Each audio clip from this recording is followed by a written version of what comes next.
But for Real-Isode episode 4, why don't you go straight into it, as I think this one's going to be a bit of a longer one. What is our question of the week? I think it is. And this is one I'm sure every single person has been asked at some point in their life. And that is, if you had 3 wishes, what would they be? But I feel like we need to set some parameters. Okay. Because I think any sane adult is going to be like, okay, cure cancer, end world hunger, and fix the climate, right? So let's put saving humanity kind of to the side. And any kid our kids' age is going to be like, I scream every day for the day. So let's kind of aim for the middle of those 2 things and things that are sort of personal and fun, but saving humanity aside. Okay. Is that fair? Yep, I think that sounds good, because it would be too easy for me to be like, reverse all global warming to this moment and start us back at 0. Do you want to go first? Do you want to do one and then I do one and then you do one, or do you want to do it? Let's go back and forth. And forth. I feel like if you had asked me this when I was like 22, I would have been like, oh yeah, like I want to live forever. Now, there are very few things I can think of that would be worse than immortality. Because it's like, first of all, you have to add in the condition of like, you get to stay young forever, because then it's like, if your body continues to decay, eventually you're just like a pile of dust with eyeballs and consciousness. It's like, who wants that? But then if you get to stay young forever, then you see your spouse, your kids, everyone else grow up and die. So like, really, I don't think there's any good way to live forever. But you'd be holding hands with them at the end of their life, and people be looking at you like, what is this like 20-year-old holding hands with an 80-year-old man? Right. And that's why I think vampires are so sad darker by themselves. So I think it wouldn't be immortality related, but it probably would be death related, which would be like, when it is my time, I'd like it to be swift and unexpected. Like almost like a cartoon, like walking down the sidewalk and a piano falls on your head. Or a stop sign smacking you in the head on your run. If anyone missed it, I had an 80-mile-an-hour winds last week and a stop sign literally flew past my face. So yeah, I'd like it to be something like that, which is, I don't see it coming. And I'm not now. Snuffed out like a candle. I think that would probably be wish number 1. What about you? I think I would wish that I could have a teleportation device that would have no side effects or kill me with the radiation or something. Would this be because your family is across the Atlantic? So so I could go see my family, so I could go travel without having to take planes. So I could, go do something for work and then be home for dinner kind of thing. And do lots of little chunks. That like that's going to exist. Do I think it's going to exist? Yeah, like at some point, are we going to be able to be beamed around like in Star Trek? I don't know. See, the thing though with that is that I actually talked to someone about this. I can't remember who it is. If that was a reality for everyone, the world wouldn't be the world, because I would zap to you, you'd zap somewhere else, so then I'd zap to follow you, and then no one would ever be in one place. But think about this, like back when they did like the Oregon Trail, when it took 9 months to get across the country, what if they're like, what if someday you could be across the country in like 3 days? Mm-hmm. Oh, yeah. Well, and the phone thing, the fact you and I, if you'd have told someone 100 years ago that you'd be able to look at someone and talk to them in real time, they'd be like, yeah. Like anywhere in the world. Yeah. So I don't know. I mean, maybe, but it also kind of makes me think of like a microwave. Like if you put yourself in a microwave every day, would there be some damage there by Willy Wonka style? Was it Willy Wonka? It was Willy Wonka where the kid jumped in the truck, and then I love how that resolves, because it doesn't. Willy Wonka's like, oh yeah, put him in the taffy puller, it'll be fine. But I think honestly, what is more realistic is like this whole virtual reality, like metaverse, that's going to become more and more realistic to where it looks like me and it looks like you. And we're like, hey, let's go for a run in Central Park this morning. And it looks like we're on a run in Central Park. That is weird to think about. Yeah. So I think like that technology will get there. I hope I'm not around for it, because that's terrible. Yeah. I know that is really scary for me. That's taking the next step towards WALL-E. Okay, with the movie WALL-E. What is your next one? Let's see. I think the next one would be probably in regards to my kids. I don't even know how to phrase this in like a really neat little concise way, other than that I want them to experience the full spectrum of childhood and have the fortitude to come out intact on the other side. Like, I want them to, everything from my childhood that I cherish, like the smell of a skating rink, that is so hard to find these days, or the feeling of like your legs stinging after you sprint for 100 feet through blackberry bushes. Like, and I also want to have, as a parent, the courage to stand back and let it happen. Cause like, I remember this summer when I was like 10 years old and my dad had this ancient unicycle in the garage, and I was bound and determined to learn how to ride this unicycle. And we had this concrete basketball court. And so every day that summer, I would ride a few feet and fall, ride, fall, to the point that like I still have scars now at 33 years old, permanent scars on my knees. And my mom, she must have just been standing behind a window, just watching me fall and get so frustrated that I would pick up the unicycle and throw it. But guess what? At the end of that summer, I rode across that basketball court. I rode around the house. Like, I was able to ride a unicycle, and she let me fail. So I hope that I have the courage to let my kids run wild in the woods and not worry about where they're at, or at least not stop them, despite the fact that I'm worried. Does that make sense? Yeah. And how good do you think you are at that right now? Not great. Not great. It is hard. I think it's something that Michael, my husband, is so, men just, usually in general, I think men thrive at allowing their kids to take risk and encouraging them to take risk and letting them get hurt. Whereas a lot of the time, we as women, I want to protect her from any sort of hurt, even though letting my kid get frustrated is just about the best thing I could do. It's the best thing I could do for my kids. And I always think back to this one podcast I heard. It was with this guy who was blind, but yet he could stand in like a clearing at a park and like tap his cane, and through like the audio like center of his brain be able to tell there's a bathroom over there, there's a trash can over here, there's a bench behind me, because he became so able to almost like echolocate, because when he was a kid, his mom bought him a freaking bike, and he was blind. And she was like, "You are going to learn how to ride a bike." And he's like, "Oh yeah, I crashed all the time. I could have died, but she forced me to learn how to ride a bike, and I did." So I think back to that of like, if that mom could encourage her blind son to ride a bicycle, I can sort of bite my tongue while my kid is trying to do a front flip on a trampoline, you know? Yeah, no. I mean, it's so hard. Like, because you get the visions of what could go wrong.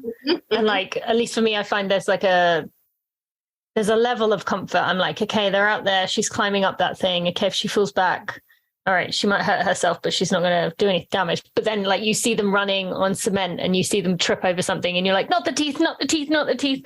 Or like, you know, there's like certain things that you're like, I'm willing to let you fall, but please just don't smash your face in. Like, please don't break your neck and get paralyzed. Like, you see the worst case scenario. And I think that's biological. We're supposed to.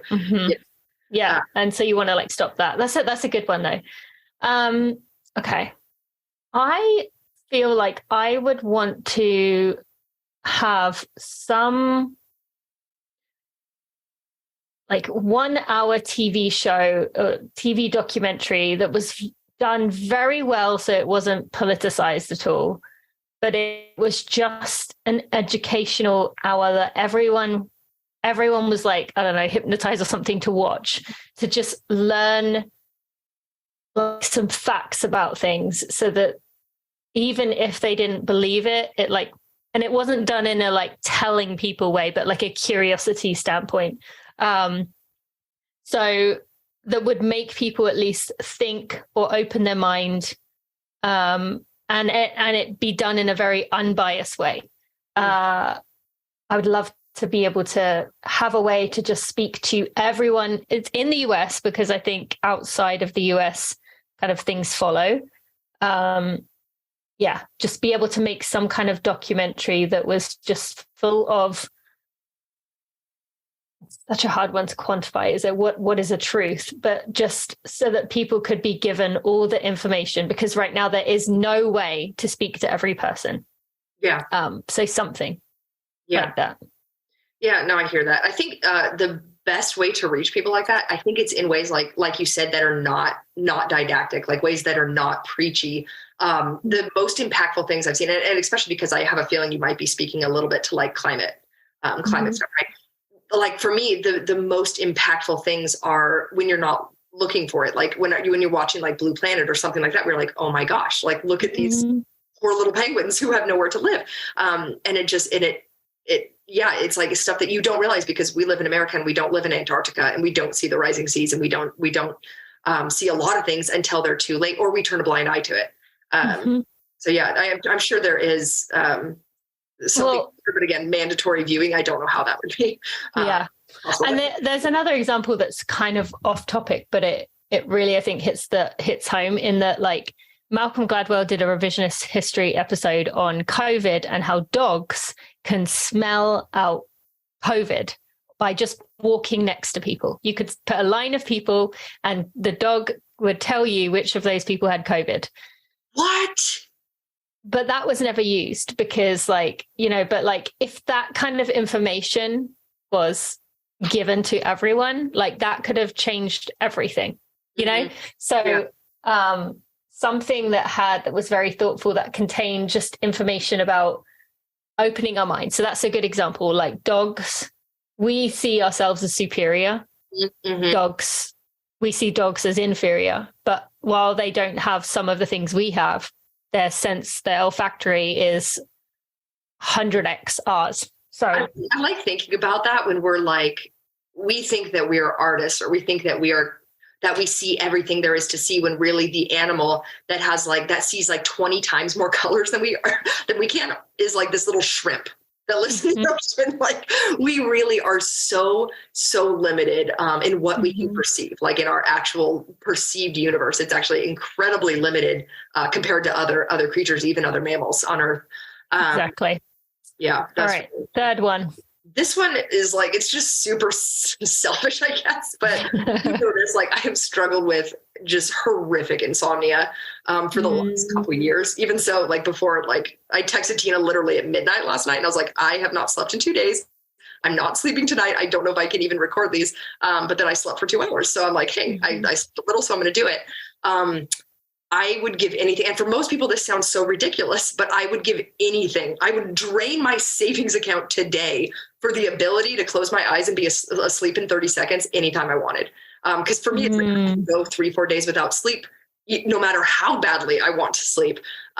So for me to have the ability to shut my brain off would be literally money I would throw every cent I have. And then some. I would go into serious debt for the ability to sleep whenever I wanted. So it's pretty selfish, but honestly, life sucks without sleep sometimes. I know, absolutely. I mean, I've struggled with insomnia in my past. I know, as I've said to you so many times, it is the worst. Like, and I've mentioned a lot that the insomnia was actually what was the straw that broke the camel's back for me in terms of my, like, quitting running and the red S. Like, that was the bit that I just couldn't take anymore. So yeah, I feel you, and absolutely warrants a wish. I am 100% behind that. My last one, I just had it and now it's gone. Would be, what was it? I just had it. Was it something silly or something serious? No, it was serious, but it was something that would benefit. It was that I would make all the billionaires in the world, force them to have to do what I can't remember his name, Patagonia, what the Patagonia founder did. So I would force them to give away maybe 99% of their business. I feel like you're straying into the saving humanity territory. Wow. Okay. All right. Well, then I would. So I can't do anything about not having billionaires. I mean, like, if there was I would make it so that the max someone could have in their bank account was $1 less than 1 million. Oh, interesting. Ooh, interesting. Oh, no, not 1 million. I meant 1 billion. But you could do 1 million. That'd be interesting. That's enough to live. Well, almost, yeah. Let's maybe do one. You could not have a value of more than $1 less than 1 billion. You can wish that we can go back to like a barter system. Yeah. I am actually reading a book called Braiding Sweet Grass right now, which is this beautifully written book. And it's talking about how for so long we functioned like giving money for something would be offensive, or even like in many ways, even saying thank you, because it was just like exchange. Yeah. Like I do this, like true community. Yeah. I always think about, like, I think the place where we struggle with that as a society the most right now is actually parenthood, and how the community aspect, like literally it was one of those things where we feel like if we hand off our kids to somebody for an hour, it's such a burden. It's such a burden on them. When really it's like, no, that's how it should be. That's how it used to be. You would step in and take care of everybody's kids. It was this communal thing. And I think that's why like postpartum depression and anxiety are so rampant, is because we do not have that in our society. Yeah, we feel like we need to do everything ourselves. Yeah. So true. Sarah, thank you so much for joining me today. And we will see you all again next week for another For Real-Isode.